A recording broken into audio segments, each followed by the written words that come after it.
everybody, Cal Banyan here, Cal Banyan's Hypnosis, etc. If you're watching this anywhere else, like on YouTube or whatever, leave that spot and go to calbanyan.com, because right below this video on calbanyan.com, right down there, is additional graphics and text and links and stuff like that that will just make this video more valuable to you.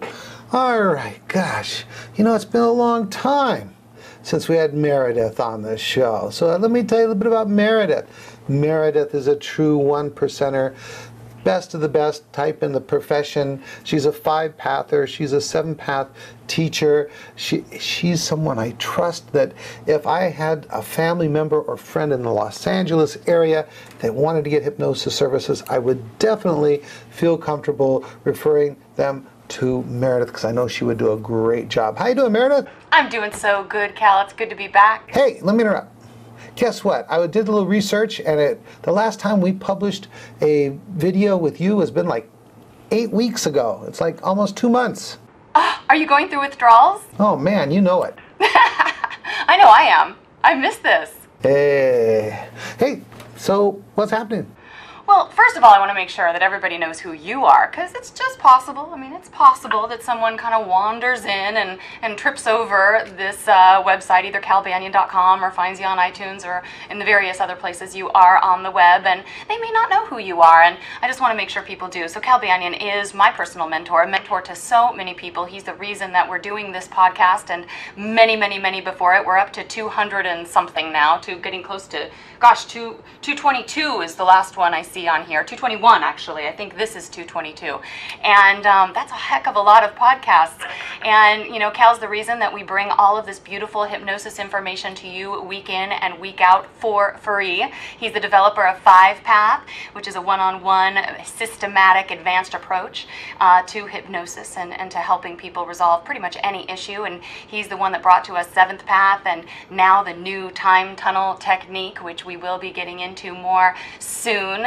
And gosh, I'm just so impressed by the amount of work he continues in his young age to put out for all of us, and continues to be an inspiration. So he is Cal Banyan. Hey, gosh, I feel great now. Remember I was talking about before the show that my head is getting too big to fit on the screen? Well, now it just filled the screen, right? It took over. I'm going to zoom up real close here. Hey, let's see here. I got a couple announcements, if you don't mind. And then I know you have an announcement. You could be thinking about that while I get in here. Just real quick, hey, yes, you can still get a deal on the real Dave Ellman training program that Larry Ellman and I put together for you. It's like right up there. And let's see here. NGH approved Banyan Hypnosis Hypnotherapy Certification Super Course with 5-Path and 7-Path coming up. The next one's July 11th. There's a link on the site right down there to get to it.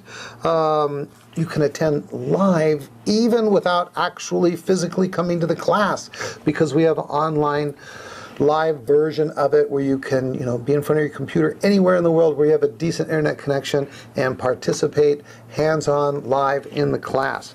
Let's see what else I got. If you can act quickly, hopefully there's still space in this class. May 15th, 2011 is our Week of Power. That is for people who are certified somewhere else and they want to build their skills, build their confidence, and get 5-Path and 7-Path certification. That's May 15th through the 20th. Both of those courses are at the Banyan Hypnosis Center, hypnotherapy certification. You can also get hypnotherapy certification through our video course, and also there is the 5-Path 2.0 DVD course. Hey, I got through all that stuff pretty quick. So, let's see. Your announcement. I'm not quite sure what you're talking about, but I think maybe you're saying that I should share with everybody that I'm just about done with my first book. Is that what it was? No, but that'll work. Okay, yeah. So I didn't know you were ready to talk about that. Well, a little bit. I've been working very steadfastly on my first book. It's exciting. It's been a really interesting journey, and highly recommend it for any of you all out there who feel like you have something interesting to share, and I believe you all do. And it's really about resistance and you know, helping people to know what they need to know to be able to get past the resistance. Just lots of information that I have learned from doing 5-Path, and lots of information that I do share with clients day in and day out. I guess I'm getting tired a little bit of repeating reading it, and I figure I might as well just put it in a book and go, here, read this. Excellent. So when are we going to get to see it? I'm hoping within 6 months. So, the process of publishing and all of that takes some time, but that's my goal. Awesome. Well, keep us updated. I will. And I'm doing a workshop on clearing the blocks to living the life you want on June 4th at the Wheel of Wellbeing Center where I see clients. We have a beautiful meeting space, and you can find out more information on their website under events. You can go to the calendar, and that's wheelofwellbeing.com, and the link will be just right down there. Soon enough, I'll have information posted on my website as well. I'm having the flyer finished up right now, and my website is yourpathhypnosis.com. Awesome. Hey, so now this weekend is what holiday? Oh, that's my other thing you were talking yeah. about. Yeah, happy Mother's Day, Mom, and happy Mother's Day to all of you wonderful mothers out there who have stepped aside and stepped out a little bit of yourself and have been willing to proliferate humankind and have brought someone into this world. I really appreciate all that you do, all that you are, and enjoy your special week. Happy Mother's Day. Oh, I have just come up with today's show's topic. Scratch everything else we talked about.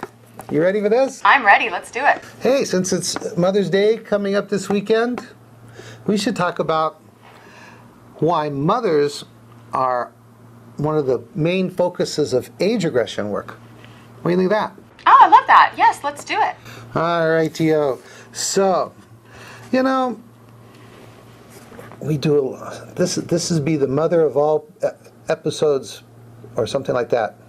Anyway, like back when I was studying psychology, and some people were getting pretty offended, particularly the ladies in the class, saying, how come you always blame all these problems on the moms and the mothers and stuff like that? You don't pick on the dads, and we start looking at what could cause problems and stuff like that. And Meredith, you kind of want to take a little bit of stab at why so often in particularly age regression hypnosis, be it time tunneling or affect bridge, that we spend so much time working on the individual's mom? Well, moms are our lifeline. And they are our avenue into life, literally. I mean, obviously, we come in their womb. And it's very hard for us initially to separate ourselves from our moms and from what they represent and who they are and how they love us and what they do or don't do for us. And ultimately, if they are not being in some perfect state, which who is, right? Who is in a perfect state all the time? If they are not being in a perfect state, then we often feel threatened. And like maybe our livelihood is at risk. And so it's very important that people understand and kind of bring back to reality who their mom really is, that they don't need their mom to be perfect to be okay themselves, and kind of what the relationship really is. Is that a good synopsis there, Cal? Yeah, and maybe as I kind of get in this a little bit, you can get some other ideas too, because I know you've done a lot of age regression, all the 5 pathers out there. We do age regression for everything. It could be stop smoking, it could be nail biting, it could be psychosomatic illness, even mental illnesses. We always do age regression because every problem has a beginning.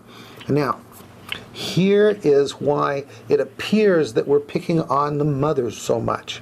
And, it's because most ISEs that we run into. Now, Meredith, what would you say is, from your experience, the age range where most ISEs, initial sensitizing events, occur? From the womb to age 3. Exactly. And with whom does the child have most of its contact with while in the womb? Mom. Yeah, and for the next couple of years. Or Mom. 3. Yeah, mom. That's right. And so on an average, right? There are cases where, dad takes over very young because the mother is ill or otherwise unable to fulfill the classical parenting situation. So since mom has the primary responsibility for caring for the child in that womb to about 3 years old, and I agree with Meredith, most ISCs occur 3 years or younger, and definitely 4 or 5 years or younger. And so it is because the mom is so important with regard to developing the belief system of the child, the self perceptions of the child, whether or not the child is safe or worthy or lovable. These kinds of things are happening in that age range. Anything you want to add to that, Meredith? Yeah, I mean, it's usually around the age of 3 that we actually start to kind of realize we have a separate identity from our mom. And so in those years from the womb all the way up until 3, pretty much there's this, this kind of interactive completely experience where we're entrenched with our mom, enmeshed with our mom, and what they do, how they react, what they don't do, who they are, how much pain and resistance they have, how they can love, is all a very big part of who we are, becomes a big part of who we are. Now, so we're not, just being some good old boys who, want to pick on mom. Mom, we love you. All of our moms, we love you. And one of the things I also want you to keep in mind is this is so important. And, I didn't get this in graduate school. I got it from doing so much age regression. Let's say you are the perfect parent. I mean, you always let the child know that he or she was loved. You always were there to pick them up when they fall. You never let the child go hungry. I mean, you were the perfect, adoring parent. Would you have the perfect child? Would you have an ISE-less child, someone who doesn't have an initial sensitizing event for a problem in their life? The problem is, even if you do everything right, reality has nothing to do with it. How things are stored in the child's mind is purely a result of the perceptions of the child. So you could do everything right. I mean, if you've ever had to supervise a child, either as a parent or as a teacher or a babysitter, you know that you could do everything fair that day, and the child could still insist that what you did was not fair, or that you were mean when you weren't mean. So the perceptions of the child is the reality of the child, and you could do everything exactly right, and the child could misperceive what's going on and feel like they're not loved, or that they're not lovable, or that there's something wrong with them, or that you cheated them, and that kind of stuff. Anything you want to add to that, Meredith? Yeah, I mean, in my experience, first of all, one thing I want to make sure that people understand is that it's really not until sometime in the first year of life that the child starts to really notice dad and really care about what dad thinks and how dad feels and how dad reacts and what's going on with dad. Dad is, other than a little bit of his voice, because the child in the womb will hear the voice, dad is in some ways a stranger. So is grandma, so is granddad, so are aunts and uncles. We often as adults have this perception that the child immediately knows that this is their family and that they're accepted and loved by all of them. But in truth, in my experience, what I found in age regression is that the mom is it. Mom is the universe to the child until the child starts to realize that all of these other beings mean well and that they also have some part in caring and that they're safe. But in the initial part, in the initial time in the womb and then early on after birth, mom is it. And I'll share from my own personal experience. I've done my own journeying and my own work and had my own age regression done, and what I found out was that I decided in the womb that my mom wasn't doing it right, and that's because my mom was very sick when she was pregnant with me. She was sick the entire pregnancy, an illness that she contracted before she got pregnant with me, and it just was this coincidence of timing. It wasn't morning sickness. And so somehow, in my perception, as this tiny baby being formed, I decided she couldn't care for me because she was barely making it to care for herself. So in the womb, in some way, shape, or form, I decided that I would take too much responsibility for myself. And my very first phrase was, me do myself. I was very much the kind of person who thought I had to do everything for myself. And that ended up, it was good in some ways, but I suffered in other ways for it. And I needed to do some shifting of that perception to be able to allow myself to receive in life and allow myself to receive help and to be able to delegate to other people and to not feel like I had to be responsible for everyone and everything. And there are so many other perceptions like that that happen in the womb or early on in life where my mom is amazing. My mom is one of the best moms you could ask for. You couldn't ask for a better mom. Highly educated, knows kids, was a teacher, became a principal, totally aware of education and how to raise children lovingly. But I made some perceptions that ended up being hurtful for me in different ways. And most everyone does the same thing. So you mothers out there, I want you to not feel bad if your child is struggling with something. It may not be your fault or anybody's fault at all. It's just this idea or this emotion or this perception that's generating an emotion in the past that has been reinforced over time and has got its own little life. So, go ahead and don't feel bad about taking your kids in for some help, whether that kid be 10 or 20 or 30 or 40 years old, right, Meredith? Oh yeah, in my experience, it's never really that mom did anything terrible, ever. It's that first time that a child woke up from a nap or woke up in the middle of the night and mom is, in the kitchen making lunch, or she's sleeping in bed like she's supposed to be doing. It's a totally normal scenario. Mom is not being neglectful in any way, but the child suddenly perceives that they're in danger because it may be the very first time that they woke up and someone isn't there, and it can only be sometimes a matter of seconds or a minute before mom gets to them, and the child is completely safe in a safe home, in a safe place. Nothing bad happened to them, nothing bad was going to happen to them, but there can be this immediate perception that I'm not safe, I'm in danger, and it can be a seed that then grows in their life, attracting more experience that resonate to it, and it gets bigger and becomes this insecurity. Now moms,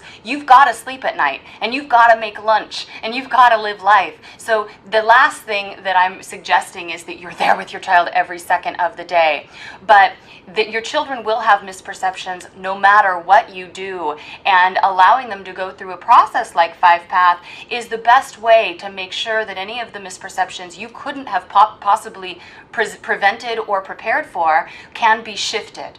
Does that make sense, Cal? Yeah, but you did make one kind of statement that kind of surprises me. You said, in your experience, you've never had a bad mother or a mother did something bad? Oh, no. What I meant to say was the vast majority of times, it's not that mom did something so bad. It's that things were happening that are normal that the child then perceived as being problematic. Sure, there are moms who make mistakes, and sure, there are moms who are perpetuating the chain of pain, if you will, and they were hurt, and so then they do things that are hurtful. Sure, of course that happens, but I'd say it's more probable and more often the case that the things that we need to shift come from normal everyday behaviors and the misperceptions that come from that. Exactly. I'm more in line with that. So also, moms, if you're struggling with parenting and it's driving you crazy, you need to get some 5-Path or 7-Path or get some help, right? Oh yeah. Good. All right. Let's see here. Well, you covered some of the stuff while you're talking. I'm writing some notes to make sure that, I get my 2 cents in there. So, anything else you want to say to the moms out there? I just want to say that you are doing the best job you can given who you are and where you've been and the experience that you've had in your life and, how well you were parented. There really isn't enough parenting education being done these days, and there are a lot of conflicting books out there that tell you, so many different ways to raise your child, and it can be so frustrating and almost not worth it, because now you just feel like, oh, no matter what I do, it's wrong. Some expert says that it's wrong.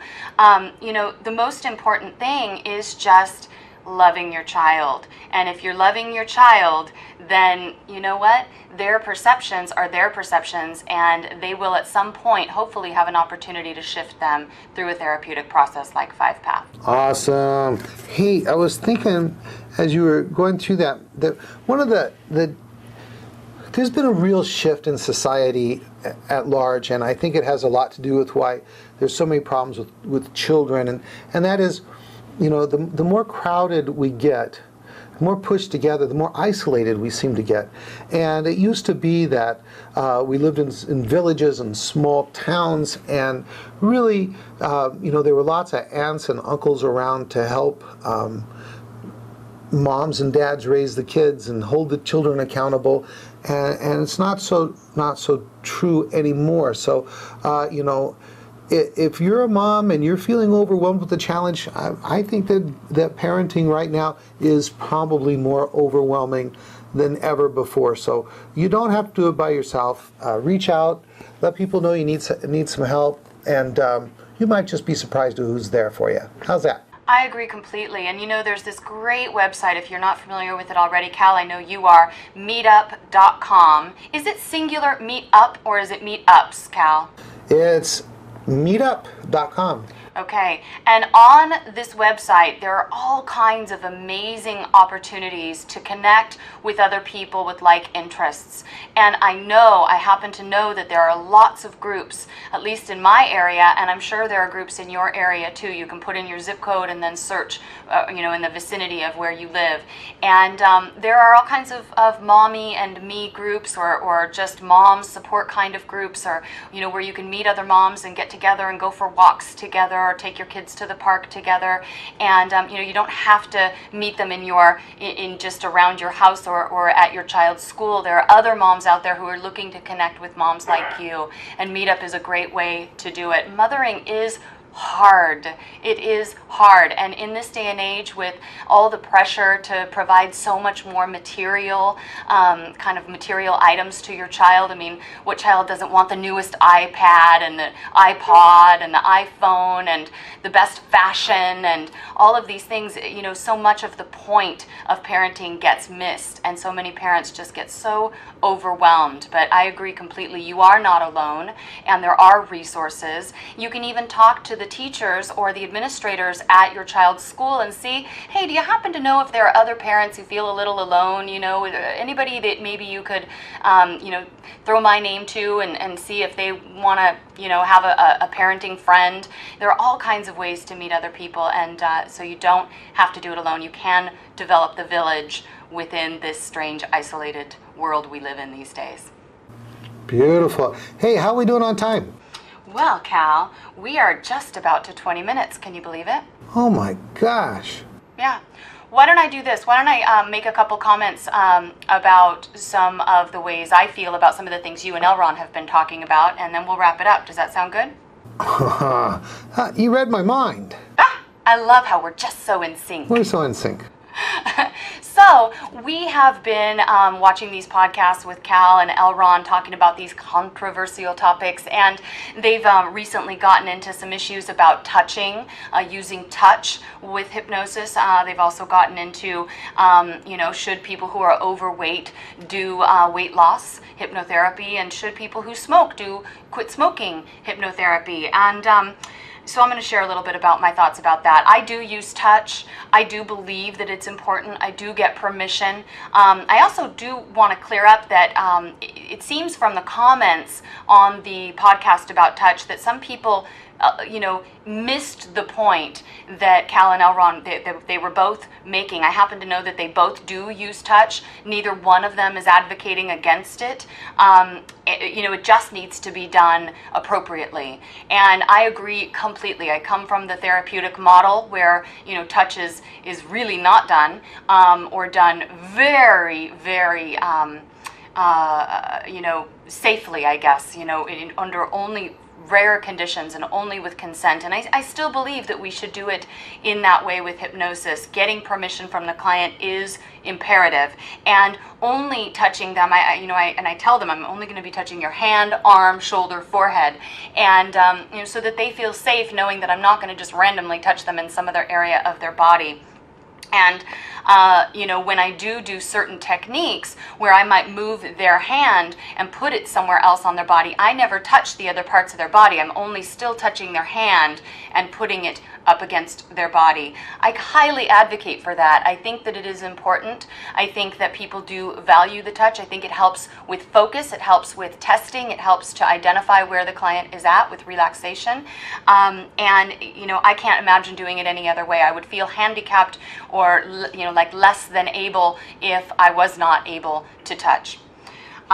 So, Cal, did you have anything you want to say about that? Yeah, I just wanted to say that let's kind of run through some of these things real quick that we covered as controversial topics, let you put your 2 cents in. But I think we've taken up all the time we can for this episode. Am I right? Okay, we have. And so we'll bring it over into the next episode along with other things. Sounds good. And so wrap it up, and don't forget to say something to those mothers out there. Yes, happy Mother's Day, all of you mothers out there, whether you had a child through your own body, or you've adopted a child, or you are a stepmom to a child, or you're just a teacher. I mean, I shouldn't even say just, you're a teacher to children, or a therapist to children. You are being, in your own way, a surrogate mother. This world needs more of you. Thank you all so much for everything that you do. You are greatly appreciated. Enjoy your special week. And this is Meredith Locker. You can find out more about me on yourpathhypnosis.com. You can email me, meredith@yourpathhypnosis.com. And I'm signing off. All right, thank you, Meredith. This is Cal Banyan. And Mom, happy Mother's Day. And let's see, what else I want to say? Go to calbanyan.com. Oh, we're already there. Go to hypnosis.org. In a week or so, we're going to have a whole bunch of new hypnosis books on there. So remember to check that out. And that's enough for now. You guys have a great weekend. This is Cal Banyan. Over and out.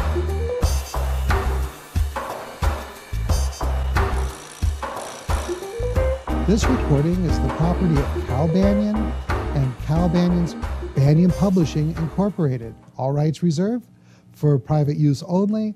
May not be duplicated without written permission.